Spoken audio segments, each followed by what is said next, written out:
శ్రీరామాయణం వేదోపబృంహణము. వేదమే శ్రీరామాయణంగా భూమి మీద అవతరించింది.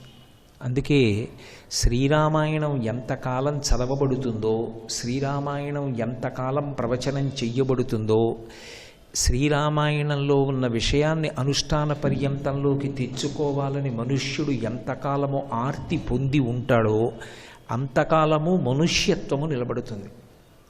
మనుష్యుని యొక్క ప్రధానమైనటువంటి అనుబంధము భగవంతుడితోటి. అటువంటి భగవంతుడే మనుష్యుడిగా అవతరించినటువంటి అవతారం శ్రీరామావతారం. అందుకే రామావతారం అంత దగ్గరగా మనుష్యునికి జరిగినటువంటి అవతారం వేరొకటి కనపడదు. అంత అద్భుతమైనటువంటి రామావతారంలో రామచంద్రమూర్తి వివిధ రకములైనటువంటి సన్నివేశములను ఎదుర్కొన్నాడు. శ్రీరామాయణాన్ని పరిశీలనం చేసినప్పుడు అది కాలంతో సంబంధం లేకుండా ఎప్పటికీ కూడా మనుష్యుడు తను ఎదుర్కొనేటటువంటి అనేక రకములైనటువంటి పరిస్థితులలో ధర్మమునందు ఊంచుకుని తాను ఎలా నిలబడాలి అనేటటువంటి విషయాన్ని మనకి ఎంతో అనునయంతో మాట్లాడి నిరూపణం చేస్తుంది. శ్రీరామాయణం మధురాతి మధురమైనటువంటి గాథ. రామనామము మధురాతి మధురమైనటువంటి నామము. అటువంటి రామాయణాన్ని ఏ ఇతర రకములైనటువంటి తత్వపరిశీలనమన్న కళ్ళజోళ్ళు అవసరం లేదు. రామాయణాన్ని రామాయణంగా ఒక మధురాతి మధురమైనటువంటి కావ్యంగా రామకథగా చదువుకుంటే చాలు. రామకథగా శ్రీరామాయణాన్ని పరిశీలనం చేసినప్పుడు జీవితంలో ఎదురయ్యేటటువంటి ఏ పరిస్థితులలోనైనా సరే తట్టుకుని నిలబడగలిగినటువంటి శక్తిని రామాయణం అనుగ్రహిస్తుంది. అంత గొప్ప కావ్యం శ్రీరామాయణ కావ్యం. మనుష్యునికి ఉండేటటువంటి ప్రధానమైనటువంటి అవగుణములలో ఒకటి కోపం. ఆ కోపము గురించి మాట్లాడుతూ గీతాచార్యుడు ఆ కోపాన్ని నరకద్వారము అని పిలుస్తాడు. కోపాన్ని నిగ్రహించుకోవడం చేత కాకపోతే మనిషి కోపానికి వశుడైపోతే దాని వలన ఎంతటి అనర్థమైనా సంభవిస్తుంది. అందుకే నీతిశాస్త్రం కోపం గురించి మాట్లాడుతూ ఒక మాట అంటుంది, మనం ఏ స్థాయిలో ఉన్నామో అన్నదాన్ని నిరూపించుకోవడానికి, మనం సాధనలో ఏ స్థాయిలో ఉన్నామో అన్నదాన్ని పరిశీలించడానికి మన కోపం ఎంతసేపు మనని ఆవహించి ఉంటుంది అన్నదాన్ని పరిశీలించుకోవడం కూడా ఒక రకమైనటువంటి పరికరం. దాని ద్వారా మనం ఏ స్థాయిలో ఉన్నామో అన్నది తెలుసుకోవచ్చు. అందుకే ఉత్తమే క్షణకోపస్య మధ్యమేద్ఘటికాద్వయం అధమే స్యాదహోరాత్రం పాపిష్ఠే మరణాంతక అంటుంది. ఉత్తముడైనటువంటి వాడికి కోపం ఒక్క క్షణకాలమే ఉంటుంది. వెంటనే తనని తాను పరిశీలించుకుని ఆ కోపాన్ని విడిచిపెట్టేస్తాడు. ఉత్తమే క్షణకోపస్య మధ్యమేద్ఘటికాద్వయం, మధ్యమునకు 2 గడియల పాటు కోపం ఉంటుంది. మధ్యమేద్ఘటికాద్వయం అధమే స్యాదహోరాత్రం, అధముడి యొక్క కోపం ఒక రాత్రి ఒక పగలు ఉంటుంది. అధమే స్యాదహోరాత్రం పాపిష్ఠే మరణాంతక, చాలా పాపభూయిష్టమైనటువంటి జీవనం ఉన్నవాడు అని గుర్తు ఏమిటంటే, ఒకసారి మనసులోకి కోపం ప్రవేశిస్తే దాన్ని విడిచిపెట్టడం చేత కాక ఆఖరి ఊపిరి వరకు ఆ కోపాన్ని అలాగే పట్టుకుని వేలాడుతూ ఉంటాడు. అలా కోపాన్ని మనసులో పెట్టుకుని జీవితాంతం ఆ కోపంతో రగిలిపోయేవాడు ఎవరుంటాడో వాడి వల్ల అవతల వాడికి వచ్చినటువంటి అప్రయోజనం ఏమిటో నేను చెప్పలేను. కానీ అలా కోపాన్ని మనసులో పెట్టుకున్న కారణం చేత అవతల వ్యక్తి ఎవరు అలా కోపాన్ని మనసులో పెట్టుకున్నాడో వాడు పాపిష్ఠగా నిర్ణయింపబడతాడు. అందుకే కోపాన్ని ఎంత జాగ్రత్తగా పరిశీలనం చేసుకోవాలో అంత జాగ్రత్తగా పరిశీలనం చేసుకోవాలి. కోపము అనేటటువంటిది మనిషికి ఎక్కడి నుంచో వచ్చేటటువంటిది కాదు, లోపలే ఉంటుంది. శంకర భగవత్పాదులు కామక్రోధశ్చ లోభశ్చ దేహే తిష్టంతి తస్కరాః జ్ఞానరత్నాపహారాయ తస్మాత్ జాగ్రత్త జాగ్రత్త అంటారు. మనుష్యుడు ఎప్పుడూ జాగ్రత్తగా ఉండవలసినది ఎవరి విషయంలో అంటే కామక్రోధశ్చ లోభశ్చ. కామము, క్రోధము, లోభము అనబడేటటువంటి ఈ 3 శత్రువులు దేహే తిష్టంతి తస్కరాః, వాళ్ళు లోపలే కూర్చున్నటువంటి దొంగలు. వాళ్ళు ఏది ఎత్తుకుపోతారు అంటే జ్ఞానరత్నాపహారాయ, జ్ఞానమనేటటువంటి రత్నాన్ని అపహరిస్తారు. తస్మాత్ జాగ్రత్త జాగ్రత్త. దొంగ వస్తాడని ఇంటికి తాళం వేసుకుని ఎన్ని జాగ్రత్తలు తీసుకుంటావో అలా లోపలే కూర్చున్నటువంటి ఈ ముగ్గురు శత్రువులు అవకాశం వచ్చినప్పుడు పైకి లేచి జ్ఞానరత్నములు అపహరించి మన యొక్క సహజమైనటువంటి స్థితిని పాడు చెయ్యకుండా, శాంతాన్ని భంగపరచకుండా ఉండేటట్టుగా చూసుకోవడంలో వైక్లభ్యమును పొందవద్దు. ఎప్పుడూ పరాకుగా ఉండు అని శంకర భగవత్పాదులు ప్రబోధం చేస్తారు. మీరు చూడండి, కోపాన్ని విడిచిపెట్టడానికి సాధన కావాలేమో కానీ కోపాన్ని పొందడానికి సాధన అక్కర్లేదు.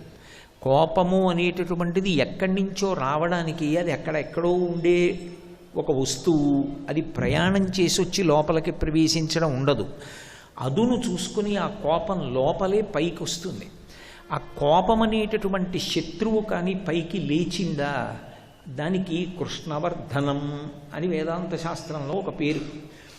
ఏది తగిలినంత మాత్రం చేత వస్తువు నల్లగా మాడిపోతుందో, ఎంత అందమైన వస్తువైనా సరే ఇక చూడడానికి భయంకరంగా అయిపోతుందో, అలా చెయ్యగలిగిన వాటిల్లో కోపం ఒకటి. అందుకే దానికి కృష్ణవర్ధనం అంటే నల్లగా చేయునది అని.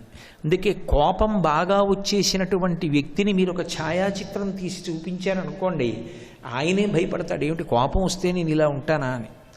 కోపం మనిషిలో ఎక్కడ లేనటువంటి రాక్షసత్వాన్ని పైకొచ్చేటట్టుగా చేస్తుంది. శ్రీరామాయణంలో ఈ కోపం గురించి, కోపాన్ని విడిచిపెట్టడానికి సాధన చెయ్యవలసినటువంటి అవసరం గురించి పరమాద్భుతంగా వాల్మీకి మహర్షి వివిధమైనటువంటి సందర్భాల్లో మనకి తెలియచేస్తారు. సుందరకాండలో స్వామి హనుమ నోటి వెంట చెప్పించారు. ఒకప్పుడు ఆయన లంకాదహనం అంతా చేసిన తరువాత సముద్ర తీరానికి వెళ్ళి కూర్చుని అనుకుంటారు, నేను తొందరపడి కోపగించి ఈ లంకాపట్టణాన్నంతటినీ కాల్చేశాను, కానీ దహింపబడుతున్నటువంటి ఈ లంకలో సీతమ్మ కూడా కాలిపోయిందో ఏమో, నాకు అలివిమీలిన కోపం వచ్చినటువంటి కారణం చేత, నన్ను నేను నిగ్రహించుకోలేని కారణం చేత లంకని తగలబెట్టాను, కానీ ఏర్పడేటటువంటి విపత్కర పరిణామాల్ని ఆలోచించలేదు. కోపం అనేటటువంటిది ఎంత భయంకరమైన విషయము అన్న దాని మీద హనుమ అప్పుడు తనలో తాను తర్కించుకొని కొన్ని విషయాలు చెప్తారు. ధన్యాస్తే పురుషశ్రేష్టా ఏ బుద్ధ్యా కోపముద్దితం నిరుంధంతి మహాత్మానో దీప్తమగ్ని వివాంభస క్రుద్ధ పాపం న కుర్యాత్క క్రుద్ధో హన్యాద్గురూనపి క్రుద్ధ పరుషయా వాచ నరం సాధు నదీక్షిపేత్ యస్యముత్పరితం క్రోధం క్షమయైవ నిరస్యతి యథోరగస్త్వచం జీర్ణాం సవై పురుషముచ్యతే అంటారు. ఆయన ధన్యాస్తే పురుషశ్రేష్టా ఏ బుద్ధ్యా కోపముద్దితం నిరుంధంతి మహాత్మానో దీప్తమగ్ని వివాంభస అంటారు. ఎవరు ధన్యాత్ముడు అని చెప్పవలసి ఉంటుంది అంటే ఆయన ఎంత పుణ్యం చేశాడు అన్నది కాదు, భగవంతుడికి దగ్గరవడానికి సాధనలో అత్యంత ప్రధానమైనది తన కోపాన్ని తాను పరిశీలించుకోగలగడం. కోపానికి వశపడిపోవడం, కోపాన్ని పరిశీలనం చేసుకోవడం చేతకానివాడు సాధన ఎందు కాదు, జీవితంలో కూడా ముందడుగు వేయడం చాలా కష్టం. అందుకే ధన్యాస్తే పురుషశ్రేష్టా ఏ బుద్ధ్యా కోపముద్దితం నిరుంధంతి మహాత్మానో దీప్తమగ్ని వివాంభస. అగ్నిహోత్రం పైకి లేస్తుంటే అలా పైకి లేచిపోతే ఆ ఇల్లు కాలిపోతుంది కనుక అగ్నిని నిగ్రహించాలి అనుకున్నవాడు నీళ్లు తెచ్చి అగ్నిహోత్రం మీద పోసి అగ్నిని నియంత్రించినట్లు తనలోంచి పైకి లేచిపోతున్నటువంటి కోపాన్ని తనని తాను నిగ్రహించుకోగలిగినటువంటి ప్రజ్ఞాని నీళ్లు పోసి చల్లార్చిన వాడెవడుంటాడో వాడు ధన్యాత్ముడు. పురుషులలో ఎవడు ధన్యాత్ముడు అంటే ఆ కోణాన్ని దృష్టిలో పెట్టుకుని ధన్యాత్ముడు అని నిర్ణయం చేస్తారు. ధన్యాస్తే పురుషశ్రేష్టా, పురుషుల యందు వాడు శ్రేష్ఠుడు. ఎవరు పురుషుడు అంటే ఆడ మగ అన్న భేదంతో అనుకోకండి, పురుషార్థము అంటాం. అంటే జీవుడు ప్రయత్నించి పొందవలసినది. ఎవరైనా సరే, స్త్రీ పురుష విచక్షణ కాదక్కడ, ఎవరైనా సరే ప్రయత్నపూర్వకంగా చెయ్యవలసినది ఇది అంటే నిరుంధంతి మహాత్మానో దీప్తమగ్ని వివాంభస. లోపల నుంచి పెళ్ళుబికిపోతున్న కోపాన్ని పరిశీలనం చేసుకుని దాని మీద నిగ్రహము అనబడేటటువంటి నీళ్లు పోసి చల్లార్చిన వాడెవడో వాడు ధన్యాత్ముడు. ఎందుచేత అంటే కోపమునకు ఒక లక్షణం ఉంది. అది బాగా విస్తృతి చెంది మనిషిని పట్టేసిందనుకోండి, ఆ కోపము ముదిరిపోతే క్రోధం అంటారు. ఒకసారి క్రోధమునకు వశుడైపోయాడా ఎంతసేపట్లో కోపం క్రోధం అవుతుంది అంటే ఎవరూ చెప్పలేరు. 1-2 క్షణాల సమయం చాలు మనిషి క్రుద్ధుడైపోతాడు. క్రుద్ధ పాపం న కుర్యాత్కః క్రుద్ధో హన్యాద్గురూనపి. అసలు అంత కోపం వచ్చినవాడు ఏ పాపం చెయ్యడు అని అడుగు, ఏ పాపం చేస్తాడు అని అడగద్దంది. కోపానికి కాని మనిషి వశుడైపోయాడా ఈ పాపం చేస్తాడు ఈ పాపం చెయ్యడు అని చెప్పడం సాధ్యం కాదు. ఇక్కడ వరకే తప్పు చేస్తాడు, ఇది దాటి తప్పు చెయ్యడు అని మీరు నిర్ణయించలేరు. అందుకే క్రుద్ధ పాపం న కుర్యాత్కః, అసలు కోపానికి వశుడైన వాడు ఏ పాపం చెయ్యడు. క్రుద్ధో హన్యాద్గురూనపి. గురువునపి అంటే గురువు గారిని అని కాదు దాని అర్థం. సమాజమునందు పెద్దలైనటువంటి వారు అని కూడా చూడకుండా చంపేస్తాడు. క్రుద్ధ పాపం న కుర్యాత్కః క్రుద్ధో హన్యాద్గురూనపి క్రుద్ధ పరుషయావాచ. కోపమునకు వశపడిపోయినటువంటి వ్యక్తికి నోటి మీద అదుపు పోతుంది. యుక్తాయుక్త విచక్షణతో ఎవరి పట్ల ఎలా ప్రవర్తించాలి ఎలా మాట్లాడాలి అనేటటువంటిది మర్చిపోయి తన నోటికి వచ్చినట్టుగా మాట్లాడేస్తాడు. అందుకే క్రుద్ధ పరుషయావాచ నరం సాధు నదీక్షిపేత్. ఎంతటి భక్తులైన వారిని ఎంతటి ధర్మాత్ముల్ని ఎంతటి పెద్దలైనటువంటి వారిని కూడా వేలు పెట్టి ఎత్తి చూపించి విమర్శించి తక్కువ చేసి మాట్లాడడం అనేటటువంటిది కోపమునకు వశపడినటువంటి వాడి లక్షణం. అందుకే క్రుద్ధ పాపం న కుర్యాత్కః క్రుద్ధో హన్యాద్గురూనపి క్రుద్ధ పరుషయావాచ నరం సాధు నదీక్షిపేత్. అందుకే మహర్షి స్వామి హనుమ నోటి చేత చెప్పబడినటువంటి మాటలు రామాయణాంతర్గతంగా మనకి అమృత భాండాలుగా అందించారు. ఆయన అంటారు, ఎవరు ఉత్తముడైనటువంటి వాడు అంటే యస్యముత్పదితం క్రోధం క్షమయైవ నిరస్యతి. కోపమునకు విరుగుడు ఎక్కడ ఉంటుంది అంటే సహనమునందు ఉంటుంది, క్షమ ఓర్పు యందు ఉంటుంది. కోపమునకు విరుగుడేది అంటే ఓర్పు ఒక్కటే. అందుకే యస్యముత్పదితం క్రోధం క్షమయైవ నిరస్యతి. లోపల నుంచి పైకొస్తున్న కోపాన్ని ఓర్పు అన్న పరికరంతో తీసేయడం అలవాటైన వాడు ఎవరుంటాడో వాడు యథోరగస్త్వచం జీర్ణాం సవై పురుషముచ్యతే. పాము శరీరంలో కుబుసం పుడుతుంది. అది పాము శరీరం ఎలా ఉంటుందో అలాగే ఉంటుంది. కుబుసం విడిచిపెట్టింది పాము అంటారు. నా ఒంట్లో పుట్టిన కుబుసమే కదా, చాలా అందంగా ఉంది కదా అని పాము ఉంచుకోదు. పాము గరుకైనటువంటి నేల మీద పాకి తన ఒంటికి పట్టిన కుబుసాన్ని తాను విడిచిపెట్టేస్తుంది. అలా తనని ఆవహించినటువంటి కోపాన్ని పరిశీలనాత్మకమైనటువంటి ప్రవర్తన చేత ఎవడు విడిచిపెట్టేస్తాడో వాడు ధన్యాత్ముడు. జీవితంలో వాడు వృద్ధిలోకి వస్తాడు, వాడు ఈశ్వరుడికి దగ్గరవుతాడు. అసలు సాధనాక్రమమునందు ప్రధానంగా కావలసినది ఏది అంటే తన కోపాన్ని తాను పరిశీలించుకోగలగడం.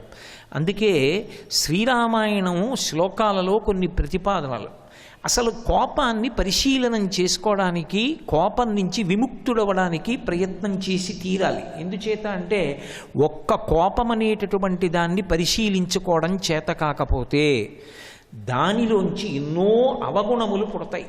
ఒక నెగడు అంటే అగ్నిహోత్రం దగ్గరికి వెళ్ళి కర్ర పెట్టి పొడిస్తే అందులోంచి నిప్పురవ్వలు పైకి రేగినట్టు కోపం ఒక్కటి స్వభావంగా మారిపోతే, అదుపులేని కోపానికి అలవాటు పడిపోతే అందులోంచి ఎన్ని అవగుణాలు వస్తాయి అంటే మొట్టమొదట బయలుదేరేది ఏది అంటే అసూయ. గుణవంతులైనటువంటి వారి యందు లేని అవగుణములను ఆరోపించి మాట్లాడడం అలవాటు అవుతుంది.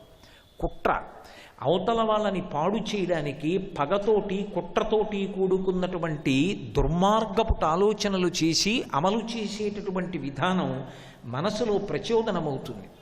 దొంగతనం, అవతల వారి దగ్గర ఉన్న అమూల్యమైనటువంటి వస్తువుల్ని మనం తస్కరించడం, అవతల వారి యందు ఉన్న మంచి గుణాన్ని చెడు గుణంగా చెప్పడం, లేని చెడు గుణాన్ని ఆపాదించి అవతల వారి గౌరవాన్ని పాడు చేసేటటువంటి ప్రయత్నం చెయ్యడం, విపరీతమైన క్రోధంతో ఏం మాట్లాడుతున్నాడు అలా మాట్లాడచ్చా మాట్లాడకూడదా అన్న విషయాన్ని కూడా మరిచిపోయి నోటికి ఏది వస్తే దాన్ని వదరి మాట్లాడడం, తన స్థాయి తాను మర్చిపోవడం. నేను అసలు ఇలా మాట్లాడడానికి నాకు అధికారం ఉందా, నేను మాట్లాడవచ్చా అన్న విషయాన్ని మరిచిపోయి ప్రవర్తించడం, ఎన్నో పాపాలు నిష్కారణంగా మూట కట్టుకోవడానికి కారణం ఏది అంటే కోపం ఒక్కటే. అందుకే ఆ కోపాన్ని పరిశీలనం చేసుకోవడానికి పెద్దలు కొన్ని మార్గాలు చెప్తారు. ఎప్పుడైనా కోపం వచ్చినప్పుడు దానికి ప్రధానమైన కారణము దేని వలన ఉంటుంది అంటే రాగము వలన ఉంటుంది. అందుకే కోపానికి 2 ముఖాలు ఉంటాయి. ఏవి ఆ 2 ముఖాలు అంటే, ముఖం 2 ముఖాలు ఉండాలంటే అక్కడ అసలు ఒక ప్రాణి ఉండాలి కదా, ఒక శరీరం ఉండాలి కదా. తన కోరిక తీరలేదు అనబడేటటువంటి తల్లిలోంచి వచ్చినటువంటి ఉద్రేకపూరితమైన భావమునకు కోపమని పేరు. నేను ఏదో ఒక కోరిక కోరుకున్నాను, ఈ కోరిక నాకు తీరాలి అని అనుకున్నాను, ఆ కోరిక నాకు తీరలేదు, అదే తల్లి. అందులోంచి కోపము అన్న ఉద్రేకపూరితమైన భావన ఒకటి పుడుతుంది. ఇప్పుడు దానికి 2 తలలు ఉంటాయి. ఒకటి శోకము, రెండవది అదుపు తప్పిపోయిన స్థితి, అదే కోపము. ఈ 2 దాని ముఖాలుగా ఉంటాయి. అందుకే వెతుక్కుంటుంది మనస్సు వెంటనే, నా కోరిక తీరకపోవడానికి కారణం ఎవరు, ఎవడో ఒకడిని పట్టుకోవాలి. పట్టుకుని వాడి మీద కక్ష తీర్చుకునే ప్రయత్నం చేస్తుంది. శోకాన్ని కోపాన్ని 2 ముఖాలుగా పెట్టుకుని ప్రవర్తిస్తూ ఉంటుంది. కోపాన్ని పరిశీలనం చేసుకోవాలి అన్న వ్యక్తికి చాలా తేలిక మార్గంగా శాస్త్రము చేత ఏది ఉపదేశం చేయబడింది అంటే, అసలు నేను తప్పు చెయ్యని వాడనా, ఇది మొదటి ప్రశ్న వేసుకోమని చెప్పింది. నేను ఏ తప్పు చేయకపోతే అవతల వారిలోని తప్పు వెతుకుతాను. నేను ఏ తప్పు చేయని వాడనా కాదు, కాబట్టి అవతల వారి తప్పులెంచవలసిన అవసరం నాకేమిటి. అప్పుడు అవతల వారి తప్పులెంచడంలో కోపం బయలుదేరుతుంది. కోపానికి ఇంధనం ఏమి అంటే, దానికి ఆజ్యం ఏది అంటే అగ్ని పెరగడానికి అవతల వారిలో ఉన్న అవగుణాల్ని వెతుక్కుంటూ పోవడం. అందుకే అసలు నువ్వు ఒక విషయాన్ని పరిశీలనం చేసుకుంటూ ఉండు. నేను కోపాన్ని పొందడానికి నేను ఏ తప్పు చేయని వాడనా, నేను ఎన్నో తప్పులు చేశాను, నేను చేయకపోవడం ఏమిటి, ఎన్ని తప్పులు చేశాను జీవితంలో, కాబట్టి ఇతరుల మీద కోపపడ్డానికి నాకే అధికారం ఉంది. 2, అవతలవారు కోపాన్ని పొందారు అంటే ఏ పరిస్థితులలో పొందారో, ఒక్కొక్కసారి కోపం రావడానికి ఏదో ఒక పరిస్థితి కారణమవుతుంది. అది మాట పెరిగిపోయి ఎంత దూరమైనా వెడుతుంది. నాకు అటువంటి పరిస్థితి కలగలేదు, అందుకని నేను కోపాన్ని పొందడానికి అవకాశం రాలేదు. హే జగదంబ, ఏ కారణములు నాకు ఏర్పడలేదో, ఏ కారణములు ఏర్పడకపోవడం నాకు కోపం రావడానికి కారణం కాలేదో, అటువంటి పరిస్థితులే అందరికీ కలిగేటట్టుగా అనుగ్రహించు. అది నిజమైన ప్రార్థన. కారాగారంలో ఉన్న వాళ్ళందరూ మహా తప్పు స్వభావం కలిగిన వాళ్ళు కారు. ఒక్కొక్క సందర్భంలో వాళ్ళ మనసు అదుపు తప్పిపోయింది, విశేషమైన క్రోధాన్ని పొందేశారు. ఆ క్రోధంలో అదుపు తప్పిపోయారు, అదుపు తప్పిపోయి ఒక తప్పు చేశారు. ఆ తర్వాత ఎంత విచారించినా ఎక్కడో కారాగారంలో ఉండిపోయారు. ఈశ్వర, నాకు ఆ పరిస్థితి ఏర్పడలేదు, నేను ప్రశాంతంగా ఉండగలిగాను. నేను ఏ పరిస్థితులు కలగకపోవడం వల్ల అంత కోపాన్ని పొందలేదో ఆ పరిస్థితులే అందరి యందు కలుగుగాక. ఎవరూ అంతటి క్రోధమును పొందకుండా ఉండెదరుగాక. జగదంబ అలా అనుగ్రహించు సమాజాన్ని అని ఎవడు ప్రార్థన చేస్తాడో వాడు ఉత్తమ సాధకుడు. 3వ విషయం మీరు పరిశీలించండి. కోపము చేత దిద్దుట అనేటటువంటిది సాధ్యం కాదు అసలు. ఎందుచేత అంటే కోపము వ్యగ్రత. ఆ వ్యగ్రతలో వాక్పారుష్యం ఉంటుంది. వాక్కునకు ఏ విధమైనటువంటి సున్నితత్వం ఉండదు. ఆ సున్నితత్వం లేకుండా మాట్లాడేటటువంటి మాటలు అవతలవాడి మనసుకి కష్టం కలిగిస్తాయేమో కానీ సేద తీర్చి వాడిని సరి అయిన మార్గంలో ప్రయాణించేటట్టు చెయ్యవు. అదే తప్పు చేసిన వాడైనా సరే మీరు ప్రేమతో మాట్లాడి, ప్రేమతో మీరు కూర్చుని ఆయనతో చర్చించి చేసినటువంటి పరిష్కారం శాశ్వత పరిష్కారం. శత్రుత్వానికి, పగకి, కక్షకి, కార్పణ్యానికి అవకాశం ఉండదు. ప్రేమ చాలా చాలా గొప్పది. అందుకే సహనము, ఓర్పు, ప్రేమ, ఈ 2 ఈశ్వరదత్తమైనటువంటి గుణములు. ఇవి భగవద్విభూతి, దేవతాంశలు. అవి ప్రయత్నపూర్వకంగా అలవాటు చేసుకోకపోతే కోపానికి వశపడిపోయినటువంటి వ్యక్తి ఎంతటి ప్రమాదకరమైనటువంటి స్థితికైనా వెళ్ళిపోతాడు. కోపాన్ని నిగ్రహించుకుని కోపాన్ని పరిశీలనం చేసుకోవడం వచ్చినటువంటి వ్యక్తి కోపాన్ని పరిశీలనం చేసుకోవడంలో పండిపోయిన స్థితికి వెళ్ళిపోయాడు. ఆయన అద్భుతమైన స్థితిని పొందాడు. అనడానికి ఉదాహరణ ఎక్కడ ఉంటుంది అంటే, ఆయన మనసులో కోపం పుట్టవలసినటువంటి అవసరంలో కోపం పుట్టదు, దాని స్థానంలో కారుణ్యం పుడుతుంది, దాని స్థానంలో ప్రేమ పుడుతుంది, దాని స్థానంలో దయ పుడుతుంది. ఆ స్థితికి వెళ్ళిపోయిన వాడెవరో వాడు జ్ఞాని, వాడు మహాభక్తుడు. ఆయన ఆగ్రహించడు. అందుకే పాల్ బ్రంటన్ ఒక పుస్తకం రాశాడు, భారతదేశంలో నా అన్వేషణము అని, రహస్య భారతంలో అన్వేషణ అని దాన్ని అనువాదం చేశారు. బ్రంటన్ ఒక విషయం రాశాడు, నేను దక్షిణ భారతదేశం వచ్చి కంచికామకోటి పీఠాధిపత్యం వహించిన మహాపురుషులు చంద్రశేఖరేంద్ర సరస్వతి మహాస్వామి వారిని కలుసుకున్నప్పుడు నాకు తెలియక నేను అడగకూడని ప్రశ్నలు అడిగినప్పుడు వారి ముఖంలో కోపం నాకు కనపడలేదు. వారి ముఖంలో ఒక దీప్తి, ఒక అవ్యాజమైన ప్రేమ, ఒక కాంతి స్ఫుటంగా నాకు గోచరించాయి. నా జీవితంలో నేను ఆ ముఖాన్ని మరిచిపోను అని రాసుకున్నాడు. సర్వం శ్రీ ఉమామహేశ్వర పరబ్రహ్మార్పణమస్తు. స్వస్తి.